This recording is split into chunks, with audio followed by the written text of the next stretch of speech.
that you've been sharing that goodness with people. Yes, sir. We're not allowed to touch people. You've got to touch them to share the goodness of God. Just don't post gloom and doom on social media. Nope. Post blessing. Post Jesus. Post scripture. Post what's encouraging you every day.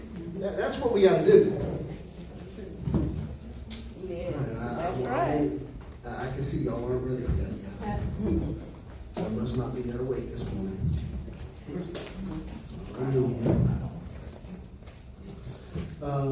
We started last week talking about pursuing godliness. And we literally did not even get out of our scripture. Hopefully we'll get out of it today. But if you would open with me to 1 Timothy chapter 6, verse 3. We'll read through our text for this message that will change our lives if we'll listen to it and let God do what He wants to do and get our flesh out of the way. 1 Timothy verse 3. 1 Timothy chapter 6, verse 3. Some people may contradict our teaching, but these are the wholesome teachings of our Lord Jesus Christ. These teachings promote a godly life. What are we supposed to be doing? Promoting a godly life.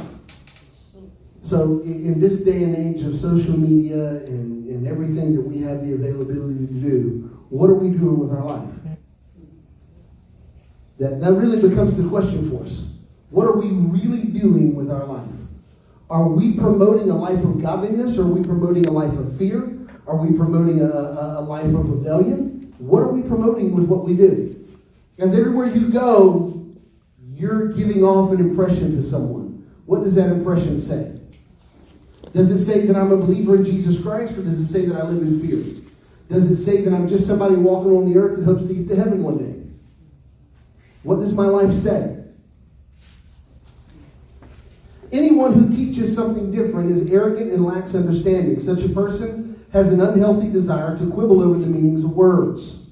This stirs up arguments, ending in jealousy, division, slander, and evil suspicions. These people always cause trouble. Their minds are corrupt, and they have turned their backs on the truth. To them, a show of godliness is just a way to become wealthy. They're using the gospel for personal gain. So let's not look at this as a money thing, but it's the personal gain of what it gets you. Power, authority, friendships, popularity. We're going to read in another verse of scripture here in a few minutes what it actually says, what he tells them in Timothy 3:5. Yet true godliness is contentment. With contentment is itself great wealth. After all, we brought nothing with us when we came into the world, and we can't take anything with us when we leave it. So if we have enough food and clothing, let's just be content. For those of you on social media, stop hoarding toilet paper. Be content. Please.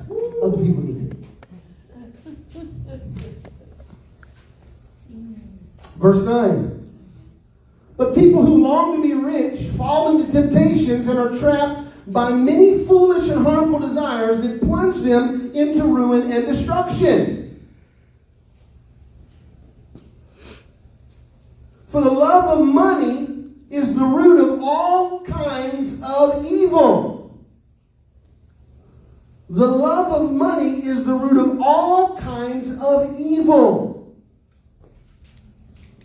And let's just break this down for a minute, because money is not just those little green things you have in your, well, hopefully we still carry cash today.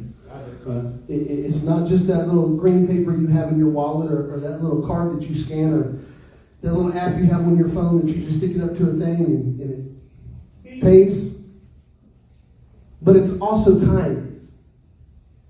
It's relationship. It's influence.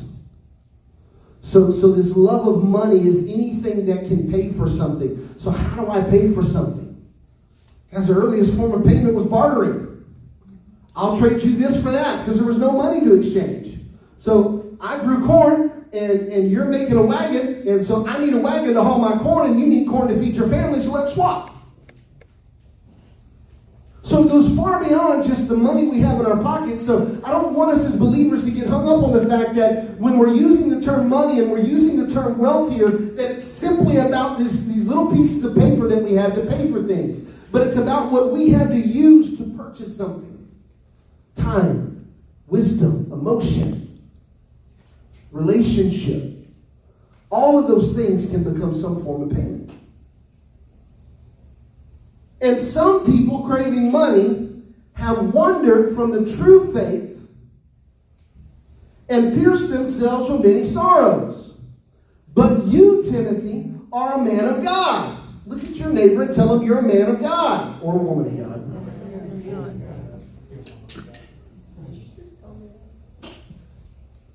But you, Timothy, are a man of God.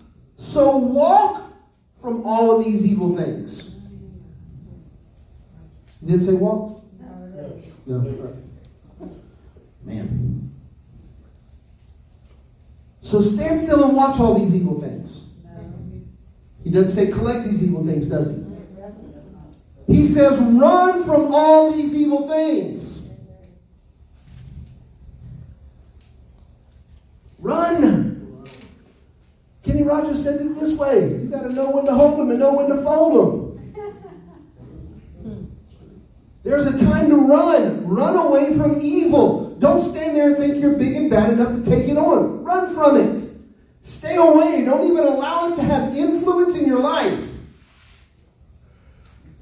Pursue righteousness and a godly life along with faith, love, perseverance, and gentleness. He tells us what we're supposed to do as believers. What we're supposed to pursue is a godly life with faith, love, perseverance, and gentleness. Man. That's great. If you look at the news, if you look at social media, if you listen to people, it's full of fear. Talk to people who tell me, I'm not leaving my house, that COVID's out there. That COVID can come to your house. Should we be smart? Yes, please. Social distance. Stay at home as much as you can until we're released to go back and do what we're supposed to do. We're not telling you to run around and be silly. But not leaving your house so you don't catch cancer isn't going to stop you from catching cancer. Because you don't get cancer by touch. So locking yourselves away doesn't stop you from gaining what you need. Putting yourself into Christ is what causes us to receive those things. And the pursuit of righteousness, the pursuit of a godly life, the pursuit of faith with love and gentleness is what we get. Now we find godliness. But there has to be a pursuit. Those of you who are married, I can tell you, there was a pursuit in order to get married, right? Someone had to pursue the other one in order for that relationship to begin. It's not like y'all just came together, oh, you look like a good match, let's just go ahead and get married. I mean, it didn't work that way. No. There was a pursuit. Someone pursued them. In some of our cases, there was a lot of persuasion that had to go on.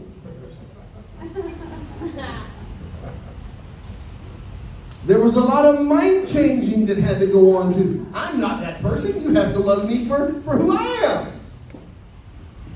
Not the person you perceive me to be. Guys, there is a pursuit that has to happen if we're going to have godliness. You don't just get to say, okay, Jesus, I'm born again. I'm going to serve you. And everything changes. There has to be a pursuit. I'm not going to gain wisdom and knowledge and understanding if I don't pursue it. It's not like I can sleep on a dictionary and learn the words. It doesn't happen by osmosis. I don't just lay down and go, okay, I'm going to pick this up. So I don't take my phone and put it under my bed and lay on my Bible and go, okay, Jesus, when I wake up, I want to have 1 Timothy chapter 6, verses 3 through 11 committed to memory. That's not how that works, is it? I have to pursue it. I have to want to know about it. I want to learn about it. I'm going to consume every bit of information I can about it. And as I consume that information, I learn. But it takes a pursuit. show up at church on Sunday and think that we pursued God. That'd be like saying that you showed up on a date and sat in the same restaurant at different tables and you pursued that other person because you were in the same restaurant at a different table. It's not the same thing. There's a pursuit that has to happen, a desire to be a part of. And we as Christians have been assigned tasks. We just saw what those were. But look at 1 Timothy chapter 4. 1 Timothy chapter 4, verse 8.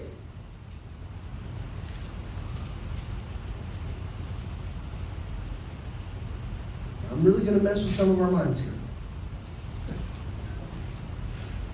Physical training is good. Look at your name and tell me. Physical training is great. It is. It's good. He says it's good, right? But we know we're in trouble now, right? Put but. Do a 180, reverse, go the opposite direction. We're not going to talk about that. But training for godliness is much better. Physical training is good, but training for godliness is better. What was the suggestion there? The suggestion is you can physically do everything you want to do, but training for godliness is going to be better. You can be physically perfect and never make a mistake. Training for godliness is more important. Pastor, how do you prove that? How about the rich young ruler? Lord, I want to follow you. Well, first you have had to keep the commandments. God, Lord, I've kept the commandments since I was born. I've not broken one. Is there anyone in here who can raise their hand and say they've not broken the 10 Commandments? This dude says, I haven't broken one. Not one. I still want to come serve you. And so Jesus is going to tap into the form of godliness and he's going to require. Okay, sell all you have and give to the poor. Oh, I can't do that, God. That's my family's fortune. What am I going to leave to my family? That's my identity. That's who I am. That's what I'm supposed to be a part of. Are you with me so far? You say, well, Pastor, what does that got to do with me? Well, you might have it in your mindset that your identity is wrapped up in being a Christian who comes to church every Sunday and just is a good person. That's not the pursuit of godliness. That's the identification of falsehoods.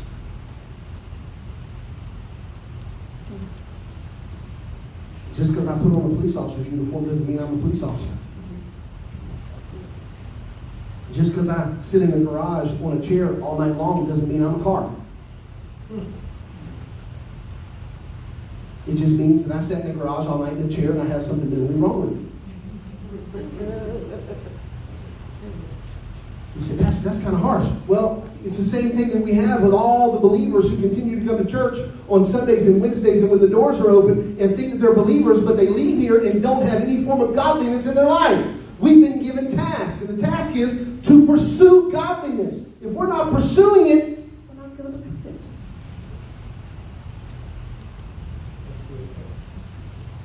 Physical training is good, but godliness is much better.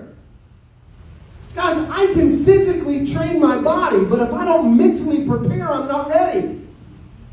You know, for those of you who are football fans, there are some of us who watched the draft this weekend. And one of the things that's a really big deal for quarterbacks is this. What's their throwing motion like? What's their size like? And do they move well in the pocket? Here's the problem. You got guys who do that really well, but they have no mindset to be able to know what's supposed to happen. They call it reading the defense. Well, this guy's supposed to be open, so I'm going to throw it there. But what you don't realize is the defense has tricked you and makes you think that the defender's going to be over here, but there's a guy coming from the backside who's going to pick the ball off. So it's not enough to have the physical attributes. You have to have the mental acuity to go with it. Well, Pastor, what are you telling me here? It's not enough to say that you're a believer, carry a Bible, and put a cross on the back of your car. You've got to have some knowledge of what it means. Not only do you have to have the knowledge of it, you have to begin utilizing it. Guys, if you're not utilizing the knowledge you have, are you really knowledgeable? Or are you just full of a bunch of information?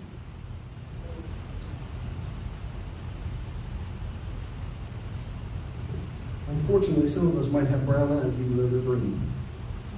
You might catch that later. Physical training is good, but training for godliness is much better, promising benefits in this life. Woo-hoo, I like that, right? No, let's finish it out. And the life to come. What life is the life to come? Well, I'm going to heaven. No, I'm going to rule and reign right here with Jesus on earth. We're going to heaven for a period of time, and heaven's coming to earth. And we're going to rule and reign right here and set it up the way He wanted it to be done. So if that's the case, I want to be preparing not just for what God's going to do now, but what for God's going to do in the future. I want to be prepared. I was talking this morning to someone, and I come early as often as I can to church. It doesn't matter if we're doing setup or if we're in a building that's already done and everything's appropriated. When we got people coming, I like to get here early because I don't like to feel rushed. Yes, sir. That's one of the things that drives me nuts. I don't like to feel rushed. And part of that is, we got to set up for church. We got to pull the equipment out, get it all set up, get the chairs up. We have praise and worship to do. I have a message to preach. We have tear down to do. I'm available to talk to you guys who need help or to just chat for a few moments, to love on you, let you know I love you. There's a lot that goes on a Sunday morning, right? So if I show up at 8 o'clock and church starts at 10 and I got an hour to set up and something goes wrong and we push an hour and 30 minutes for setup and then we're short on warm-up time for praise and worship, my mind's shot, I'm a little frustrated because everything didn't go as planned, and if you don't know me, I like everything to go exactly the way I have set for it to go planned. I don't like you to change my direction. I don't like for you to change my flow. I want to do it the way I have it set up to do because I pre-planned it. Because I have this thing called CEO. I want it done my way. And if you have something you got to do, you can do it your way. I'm not forcing you to do it my way, but if you're coming with me, we're doing it my way. And so there's a reason for that. And so it flusters me. It takes me out of a place to be able to receive. So I've learned for myself, I have to plan ahead. Pastor, where is this coming from? Because some of us get pulled to and fro when we're trying to establish a study time in the pursuit of godliness, and every time we get into something to pursue God, something else pulls us away from it. Got a budget time for it.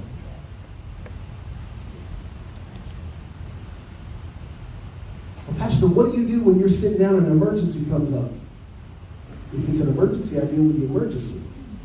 But understand, it has to be an emergency, not a perceived emergency.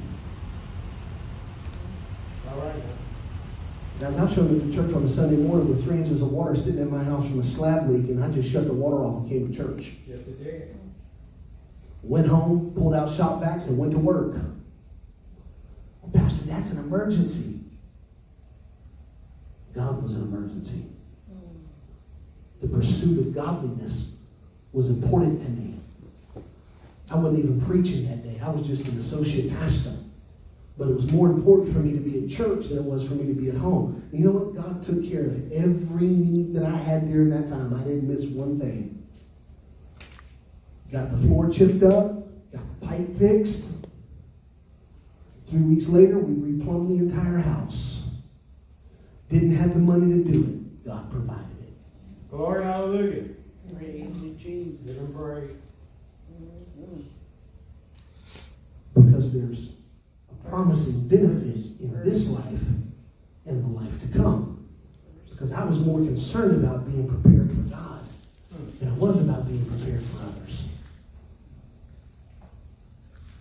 Are you hearing me this I morning? hear you, sir. Paul says, our assignment is to pursue godliness because it's profitable for both this life we now live and the life we will live forever as believers. Guys, what this means is we have to understand clearly what godliness is and what it's not. It's possible to have a false kind of godliness. Look at 2 Timothy. Not 2 Corinthians, Daniel. 2 Timothy. Chapter 3. Verse 1. I was going to say verse 5. We're going to go to verse 1. 2 Timothy chapter 3, verse 1. You should know this. And you put your name in there. You should know this, Daniel, that in the last days there will be difficult times. Might be a little difficulty now, huh? I'm not saying that's the last days, but I'm saying times are a little difficult right now. For people will love only themselves and their what? Money. And I'm so glad that you guys don't love your money, but you love God.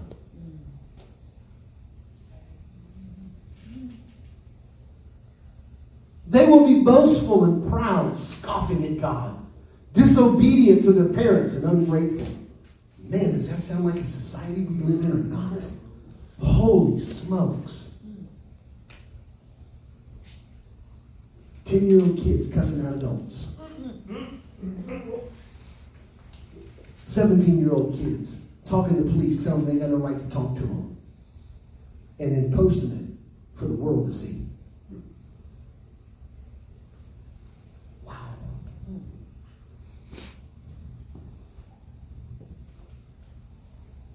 Disobedient to their parents and ungrateful, they will consider nothing sacred.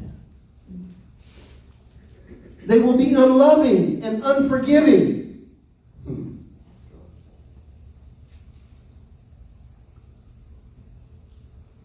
They will slander others and have no self-control. They will be cruel and hate what is good. They will betray their friends, be reckless, be puffed up with pride, and love pleasure rather than God. That sounds like a place where we're living at today, doesn't it? Guys, can I tell you? It sounded like a place where Jesus was living. It sounded like a place where Noah was at. It sounded like a kingdom that David ruled. There's nothing new under the sun.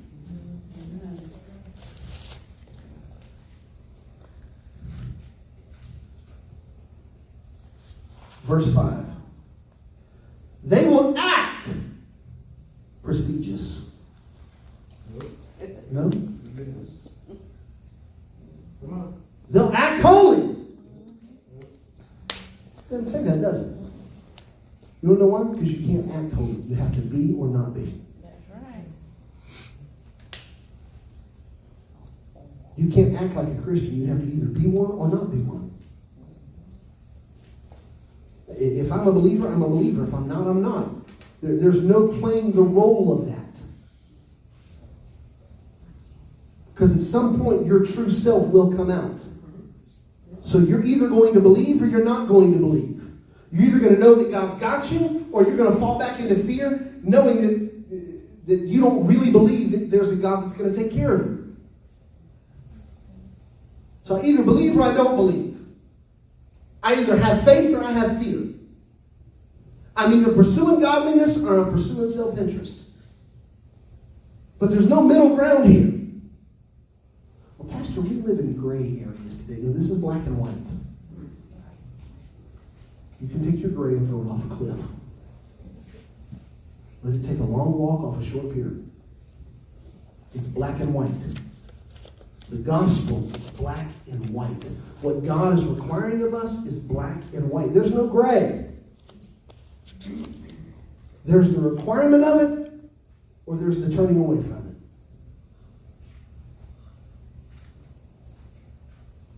They will act religious. Now that we can do. We can act religious a lot. We got places full of religion. And understand me, I'm not talking about Christian religion. There's places full of religion around the world. There are buildings this morning full of religion. There are social media sites full of religion. That's why Christianity is not a religion, it's a lifestyle. I hate religion.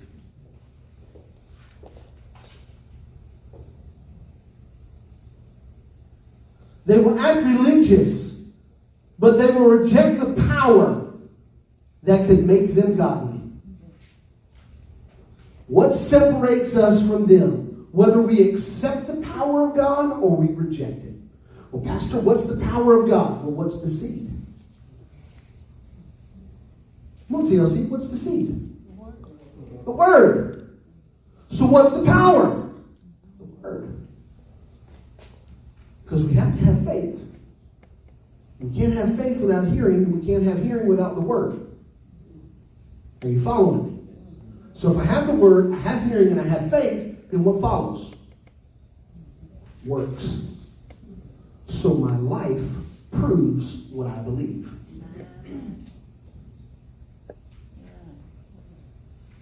Does your life prove what you believe? Or are you just full of hot air blowing up balloons?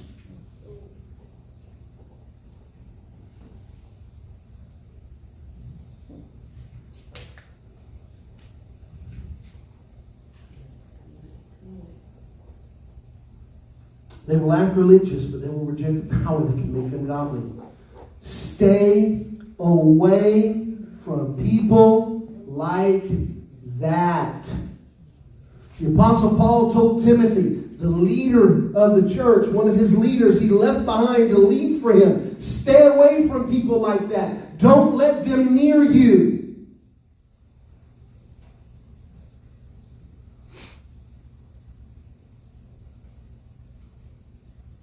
Blasphemy to know the power of God but to deny it. Guys, blasphemy is not saying GD or Jesus Christ. That's not blasphemy. Taking the Lord's name in vain is by saying that I'm a believer and then denying the power of Him in your life. By saying I serve Jesus and then serving your flesh. That's blasphemy.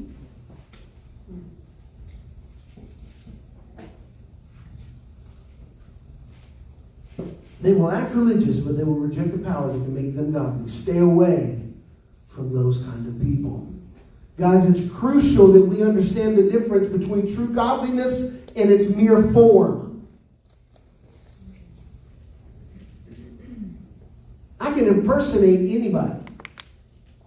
I can go get a plumber's outfit, drop it down around my bottom, get some plumber's crack, and look just like a plumber.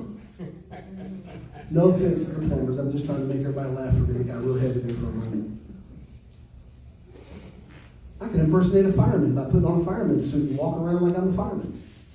I can impersonate a doctor by putting on scrubs and a doctor's coat. Does that make me a doctor? No, that just means I'm celebrating Halloween beyond October 31st.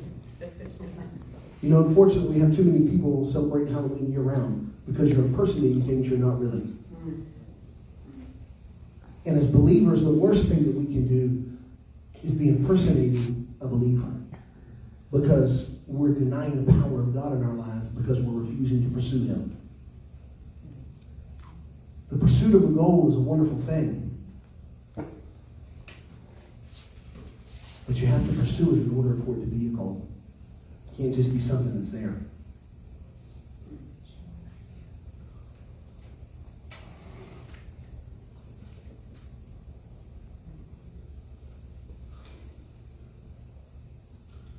The Greek word for form means a shape, a silhouette, an outline, not the full substance.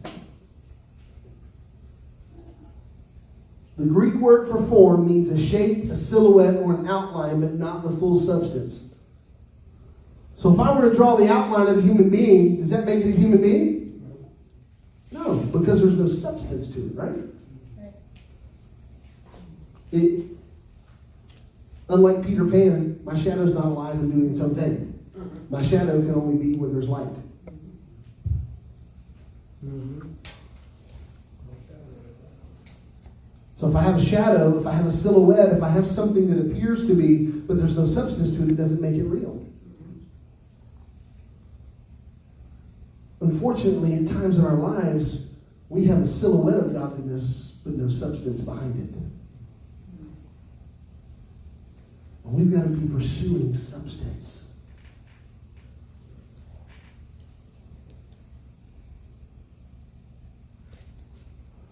When you see a person's shadow, you're seeing only their silhouette.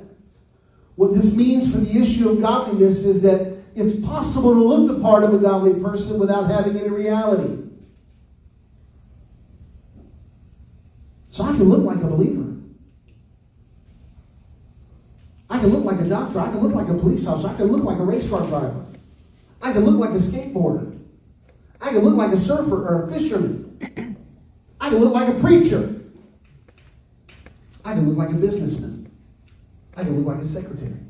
I can look like a dad or a mom. I can look like a son or a daughter. I can look like a sister or a brother. But it doesn't mean it's real.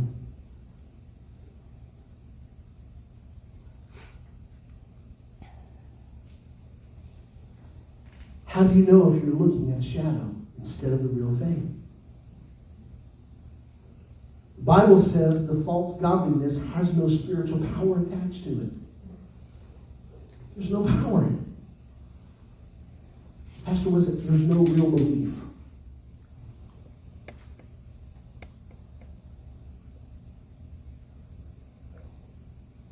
My wife will tell you, you ask her anytime you want, I don't walk in fear.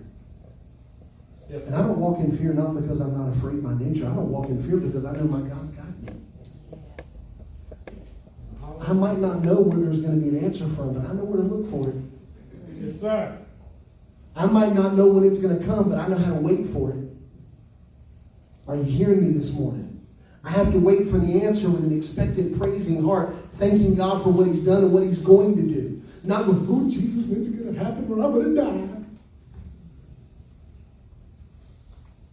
I have to rectify myself to the point of, like Shadrach, Meshach, and Abednego did. If God chooses to deliver me from this, great. But if He doesn't, great, because I'm going to be with Him. Hallelujah. He's got me in the middle of this no matter what's going on. I'll give you guys a little sample from our life.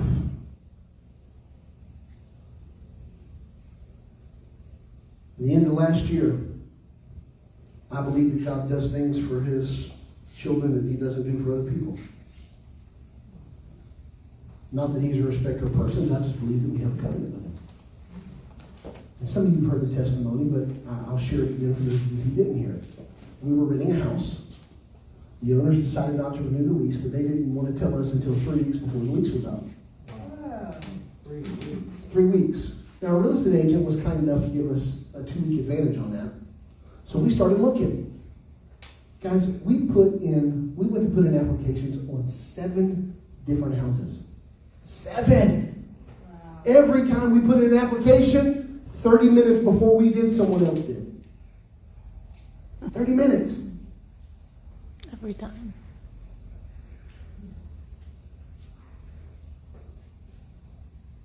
It wasn't an ideal time to move because we were without work all summer last summer. We transitioned jobs. So we didn't work from June to August. God made a way. God took care of us. There's no complaint there. Okay? I'm so grateful to God. But we're looking for houses and we're out riding around. And all of our spare time, whenever we got time, we were just out driving around. Hey, I saw this on the internet. Let's go look at it. I don't really like this neighborhood, but you know what, babe? We might have to just choose it. God will take care of us. Yeah, and I remember at one point, she said, what if we don't find a house? And I said, we're going to find a house. But I'm just so concerned it's not going to be in the right amount of time because the owners of our house want to sell it. I said, well, they have to sell it. And it'd be better to have somebody in it instead of them footing the cost for however many months it's going to be on the market. And guys, it's sat on the market for almost a month and a half, 2 months. And they had to pay the bill on it. That's on them. I wish them the best. I thank God for the time that we were there and when it opened up and the doors that opened up for us. It was a blessing to us. I pray it was a blessing for them and they received a blessing by selling. Because I know it's hard to manage two households, living in different places and being in the military. It's a rough life. I don't knock them for that. But I remember some real heart-to-heart conversations. Her looking at me going, what if we don't find a place to live? I just don't like any of these. I said, then we'll go where we got to go. It went so far as we even started looking at apartments. Now, can you imagine my family in an apartment? My two oldest children are over 6'2". They are big boys. And Jason has grown. He's no slouch. And I have a 165-pound Great Dane that has to come in. And you're going to put all of us in an apartment? If that's what it is what it is. God will take care of us. We went and looked. We don't have any of the apartments you want, but we do have this.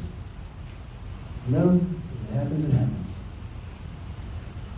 We've been trying to look at a place, trying to find it. And we were real proponents of not going to buy owner rentals. I wanted to be with an agency, so if something went wrong, I could hold somebody accountable. It didn't work out too well for me the last time that we did that, though. And so we have 2 weeks to be out of our house. 2. We call. You just put this place up for it. We'd like to come look at it. Well, the people that are in it are not moving out for 2 more weeks, and it won't be available for you to look at till then. We have 2 weeks before we have to move, and we really need a place. We really like this one. 1 week later, we're out, and we're driving around, and my wife looks, she goes, I'm just going to call them again and see if they'll let us come look at the house. It doesn't hurt to ask. I said, you know what, baby, it does. Let's pray. I stopped the truck, the van. Stopped the van, we pulled over on the side of the road, we prayed, she called. He says, you know what, they're moving out today, why don't you come by and look at it? I meant to call you back anyways, I have 2 other people coming. We're on our way now. We stopped what we were doing and went straight there. Went and looked at the house. Decided that it was the one for us, even though it's not necessarily the layout that I wanted, it was the house that we were going to be in. Cost us a little bit more money than I wanted, but we also got a little more bang for our buck than what I was expecting. I said, is this the one you want? I could already tell. The minute she walked in the house, her eyes lit up and, I'm home. What do you think, honey? I'm not crazy about this, but okay. Don't get me wrong, I love my house. I'm so grateful to God for what we have. It just took me a while to be able to see her vision for it. Once I saw her vision, everything was good. That's why you always say whatever makes Mama happy.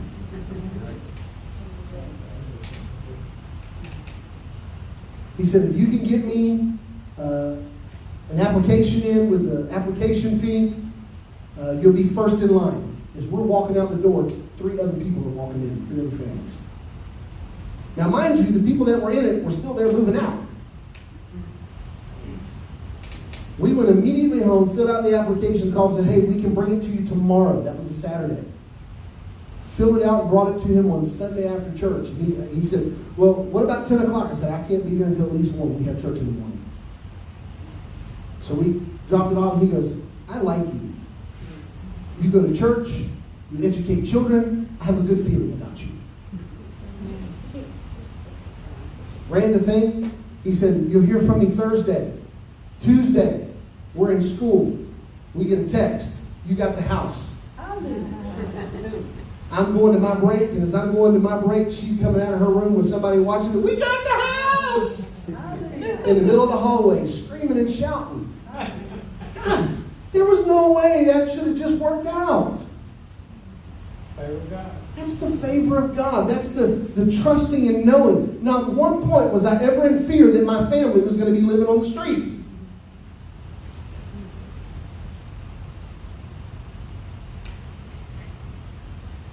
Yes, sir. But how many of us allow things like that to cloud our minds with fear and despair, which rips away hope? You gotta trust. God's going to do what He said He would do. So either you believe or you don't believe. Or you need to be. Like the centurion when he said, God, Jesus, I need you to heal my family. He says, all you have to do is have faith. He said, I don't have faith. And Jesus prayed for him to have faith.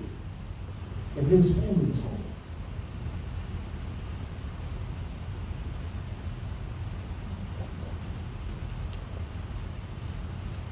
The Bible tells us that false godliness has no spiritual power attached to it. It's like putting on a Superman outfit and not being able to fly. Someone who's impersonating Superman has the form of power and a flight, and the attire of power and a flight, but without the accompanying power to pull off what the form declares can be done. What does that mean? The form is useless. The person wearing this outfit had better not be jumping off any buildings. You laugh. I remember when we were kids, we'd crawl up on the roof and we'd put we'd tie a towel around our neck and we'd jump off and see if we could fly. Did you see how far I was in the air? I flew. No, you jumped and fell. If you flew, you would have levitated across the street. You fell. Closest we came to it was on the trampoline. That's a whole other story. And I will not tell it out loud because I'll get people in trouble. The person wearing the outfit had better not jump off any buildings, guys. This form of godliness without real power is called religion. We have a lot of people running around with religion, no power. Religion gives the impression of something related to God that's real. You can look religious, you can use religious vocabulary, you can carry a Bible, and yet still be devoid of God's power. Many of us know what it's like to go to church for years and not be changed. To be in the vicinity of God and not have the power to make us more like Him. To not be more godly. The location of the church in and of itself is not sufficient for the purpose. Godliness is always associated with power. So coming to church doesn't make you godly. Allowing the Word to change your life, taking what you get here on Sunday mornings and applying it throughout your week makes you godly. That's the pursuit of godliness. The pursuit of godliness isn't coming when the church is open. The pursuit of godliness is pursuing God when the church isn't open. The pursuit of godliness is going after the truth of the Word of God and transforming your life so that you can show the power of God. That's the pursuit of godliness. Not putting on a three-piece suit and carrying a Dake's Bible. I know I just moved some of the millennials away. They have no clue what that is. Not putting on your best holy jeans and carrying your 60 Bibles on your phone to church. How's that? Doesn't matter if you look the part. You need to be the part. You need to have the power of God, not look like you have it. We'll pick up here next week. Guys, I want us to begin pursuing godliness. I'm not saying that we're not, but we can all turn it up to another level. Yeah. We can always do better. We can always grow, because if we're not growing, we're dying. And I don't want to die. I want to grow. I want to live with Christ forever. I want to rule and reign with Him. But that requires me to do what's right and to pursue godliness. So stop pursuing all these other things and pursue what matters most. He says, if you'll seek first the kingdom of God, He'll do what? He'll add all those other things to you. All those things that you think you need will be added to you. So that means I'm going to get $1 million house? No, that means you're going to get a house to live in that suits the need for what God put you in the earth for. It means you're going to have a vehicle to get you where you need to go. It means you're going to have a job that pays your bills. It means you're going to have a life of meaning and purpose. Not a life of bluster and shadow. Amen? Amen. Would you stay with me?